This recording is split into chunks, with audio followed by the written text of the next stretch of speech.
बिस्मिल्लाहिर्रहमानिर्रहीम। आज का हमारा आर्टिकल है electric intensity between two oppositely charged parallel plates. Electric intensity between two opposite charge parallel plates.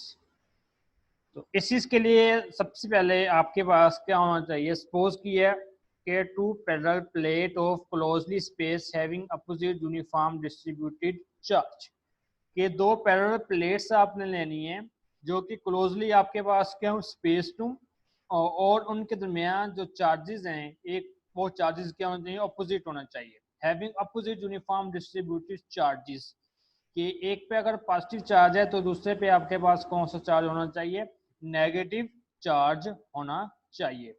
तो इसमें वो कहता है कि आगे electric field line start from positive plate and and on the negative plate. कि जो इलेक्ट्रिक फील्ड लाइंस हैं वो स्टार्ट कहाँ से होती हैं, पॉजिटिव प्लेट से, एंड कहाँ पे होती हैं, नेगेटिव प्लेट से। मींस इलेक्ट्रिक फील्ड लाइंस की जो प्रॉपर्टीज है वो आपने यहाँ पे ओबे करवानी है कि electric field line start from positive plate and and on the negative plate. अगर मैं इसको थोड़ा सा एक डायग्राम में ड्रा करूं तो इसकी डायग्राम आपके पास कुछ इस तरह से आएगी कि आपके पास एक प्लेट आपके पास है, इसके ऊपर बेटा क्या चार्ज है, पॉजिटिव चार्ज है, और जे आपके पास दूसरी प्लेट है, इस पे आपके पास क्या है, नेगेटिव चार्ज है। और इनके दरमियान आपने क्या किया है, कोई मीडियम रख दिया है। मीन्स मीडियम आपके पास यहाँ पे किसकी बात की आपने, वैक्यूम की, कि आपके पास कोई मीडियम है वो कौन सा है, तो कोई वैक्यूम आपके पास है। जब कोई आप एयर रख लेते हैं तो फिर आपने बात की है कि ये प्लेट स्टार्ट होती हैं फ्रॉम पॉजिटिव से और एंड कहाँ पे होती हैं, नेगेटिव पे। पॉजिटिव से जे किसकी तरफ चलती हैं, नेगेटिव की तरफ। जे आपके पास पॉजिटिव चार्ज है, जे आपके पास कौन सा है, नेगेटिव चार्ज प्लेट। ठीक है, अब आप थोड़ा सा इसको डिस्कस करते हैं। नेक्स्ट आपने क्या करना है, नेक्स्ट अगर आप इसको देखें तो नेक्स्ट में वो कहता है कि स्टेप नंबर 1 आपके पास आता है कि गाजियन सरफेस आपने लेनी है। कि सपोज किया गाजियन सरफेस है, गाजियन सरफेस यहाँ पे ले रहे हैं, वो किसकी फॉर्म में ले रहे हैं, वो एक होलो बॉक्स ले रहे हैं।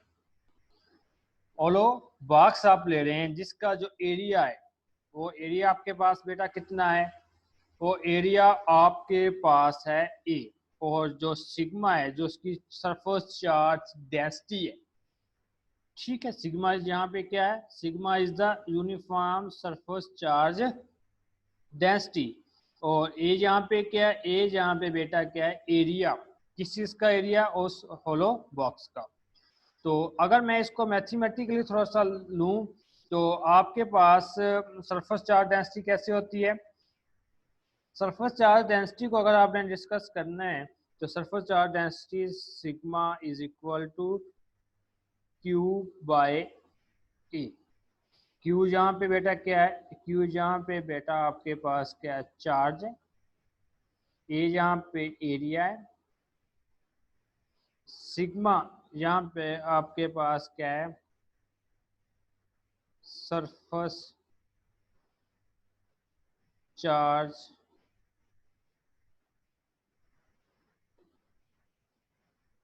डेंसिटी है, सरफेस चार्ज डेंसिटी आपके पास। तो यहाँ से अगर मैं थोड़ा सा इसको रीराइट करूँ तो Q इज इक्वल टू कितना आ जाएगा, सिग्मा ए, सिग्मा। तो जे आपके पास किस चीज़ की वैल्यू आ जाएगी, Q की, Q इज इक्वल टू किस चीज़ की आता है, सिग्मा ए की। तो यही वैल्यू यहाँ पे आपने देखी है कि आपके पास जो Q है वो is equal to sigma A. Sigma यहाँ पे क्या है, सरफेस चार्ज डेंसिटी, ए यहाँ पे क्या है, area of the hollow box. आगे हम बात करेंगे स्टेप नंबर 2 की। स्टेप नंबर 2 में वो क्या कहता है कि फॉर फाइंड आउट करने के लिए electric flux through E surface of hollow box we follow, कि आपने इलेक्ट्रिक फ्लक्स को फाइंड आउट करना है each surface of the hollow box. तो हम क्या फॉलो करते हैं, तो टोटल जो इलेक्ट्रिक फ्लक्स आपके पास बेटा है वो टोटल इलेक्ट्रिक फ्लक्स किस चीज की इक्वल है, वो इक्वल है flux through the upper surface of the box plus flux through the lower surface of the box plus flux through the side of the box. ठीक है।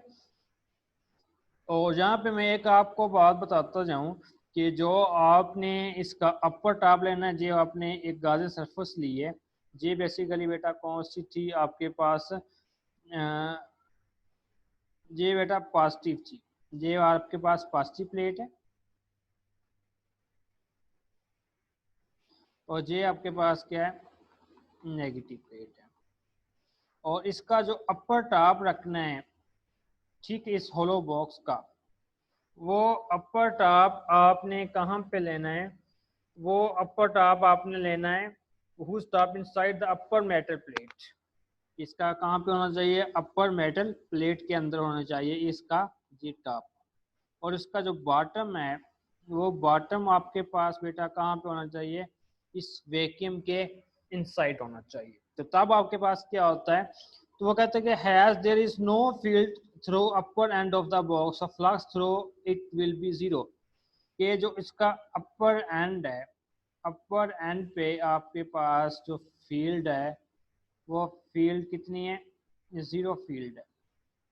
तब आपके पास फ्लक्स थ्रू आपके पास वहां पे क्या होगा, फ्लक्स वहां पे जीरो होगा। Flux through the lower surface, अब आपने बात करनी है लोअर सरफेस की, नीचे वाली सरफेस की, तो फ्लक्स वहां पे क्या होगा, ई ए कॉस थीटा होता है। यहाँ पे आप देखें तो यहाँ पे वेक्टर एरिया और जो इलेक्ट्रिक फील्ड जो लाइंस हैं वो आपस में क्या है, पैरेलल है। ठीक है। तो बिकॉज फ्लक्स जो कि आपके पास क्या आ जाएगा, ई ए कॉस 0 डिग्री, तो यहाँ पे आपका आंसर क्या आ जाएगा, ई ए आ जाएगा। अब देखें flux through the side of the box is 0 because they are parallel to the field, कि वो क्या होंगी, फील्ड के पैरेलल हैं, कि जो सरफेस एरिया है वो पैरेलल है, लेकिन जो वेक्टर एरिया है वो वहां पे क्या होगा, परपेंडिकुलर होगा। वेक्टर एरिया वहां पे क्या होगा, परपेंडिकुलर होगा, लेकिन जो सरफेस एरिया है वो नॉर्मल सरफेस एरिया है वो पैरेलल टू ई फील्ड है, जिसकी वजह से वहां पे जो आपके पास इलेक्ट्रिक फ्लक्स होगा वो किस चीज के इक्वल होगा, जीरो के इक्वल होगा। तो इसका मतलब है इस साइड से भी फ्लक्स जीरो है, इस साइड से भी फ्लक्स आपके पास कितना है, जीरो है। तब आपके पास total electric flux is equal to zero plus E A plus zero is equal to E A. तो according to the Gauss's law, according to the Gauss's law total flux is equal to 1 over epsilon naught Q के equal होता है। तो अगर हम इस question को और इसको आपस में बेटा कंपेयर करें, कंपेयर करने से आपके पास आ जाएगा E A is equal to 1 over epsilon naught multiply Q. अब यहाँ पे E A is equal to 1 over epsilon naught, अब क्यू की आपने क्या पुट करनी है, वैल्यू, क्यू की वैल्यू कितनी पुट करनी है, सिग्मा ए, क्यू की वैल्यू कितनी पुट कर देनी है आपने, sigma A, sigma A value put की है। अब जहां से इस ए से आप बेटा इस ए को क्या कर दिया है, कैंसल आउट कर दिया है। मीनिंग क्या बचेगा, E is equal to sigma over epsilon naught. ठीक है। ये आपके पास मैग्नीट्यूड आ जाएगी इलेक्ट्रिक इंटेंसिटी की between two oppositely charge parallel plate में। अगर बेटा मैं इसको थोड़ा सा वेक्टर फॉर्म में लूं, अगर मैं इस चीज़ को वेक्टर फॉर्म में डिस्कस करता हूँ, इन वेक्टोरियल फॉर्म में या वेक्टर फॉर्म में, तो ये आपके पास क्या आ जाएगी, इसकी वेक्टर फॉर्म की electric intensity is equal to sigma over epsilon naught, जहाँ पे साथ क्या आ जाएगा, आर यूनिट वेक्टर, साथ में क्या आ जाएगा, आर यूनिट वेक्टर आपके पास आ जाएगा। आप इसको आगे थोड़ा सा इसको बताएं कि आर यूनिट वेक्टर आपके पास किस चीज को रिप्रेजेंट कर रहा है। तो आर यूनिट वेक्टर बेसिकली यहाँ पे रिप्रेजेंट करता है आपके पास के आर इज के directed from the positive to negative, के जो आपके पास है कि आर यूनिट वेक्टर यहाँ पे क्या डिस्क्राइब कर रहा है कि ये यूनिट वेक्टर आपके पास है, डायरेक्टेड फ्रॉम, कहाँ से, डायरेक्टेड फ्रॉम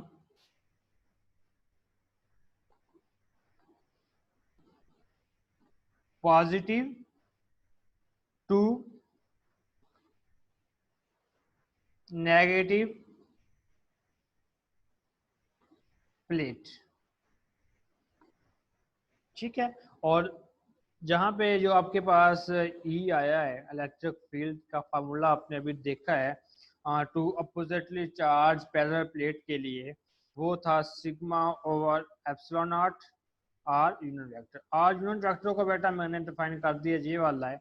अगर मैं इस चीज़ को डिफाइन करना चाहूँ तो इसमें वो कहता है कि ये आपके पास क्या है, ये वो कहता है कि यहाँ ये आपको ये बता रहा है, this shows that electric field is same all the point between the plate, कि जो इलेक्ट्रिक फील्ड है वो क्या है, सेम है। कहाँ पे सेम है, ऑल द पॉइंट, कहाँ पे all the point, between the plates, plates के दरमियान जितने भी पॉइंट्स हैं वहाँ पे जो इलेक्ट्रिक फील्ड है वो इलेक्ट्रिक फील्ड आपके पास क्या है, सेम है। अगर कोई क्वेश्चन है तो कमेंट्स में ज़रूर पूछ लीजिएगा। शुक्रिया।